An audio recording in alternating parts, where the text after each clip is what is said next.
अल्लाह ताला उसको उस पे भी सवाब देता है। जब शोहर अपनी बीवी का बोसा लेता है उस पर भी अल्लाह ताला उसको सवाब देता है।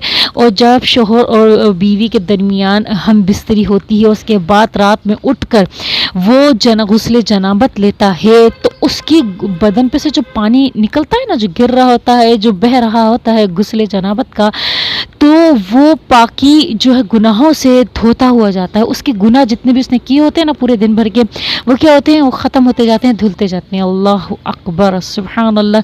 अल्लाह ताला को ये रिश्ता इतना पसंद है कि इसके दरमियान जो भी ताल्लुक़ कायम होता है मोहब्बत का, उसको उसके ऊपर अल्लाह ताला इनाम देते हैं, सवाब देते हैं, और गुनाहों को क्या करते हैं, झाड़ते हैं, ख़त्म करते हैं। अल्लाह ताला को कितना पसंद होगा। और देखिए शैतान क्या है, खुला दुश्मन है, तो शैतान को इतना ही ज़्यादा क्या होगा, सख्त नापसंद होगा। शैतान ख़ाविन के दिमाग में ये फतूर डालता रहता है, दिमाग ख़राब करता रहता है कि वो अपनी बीवी से क्या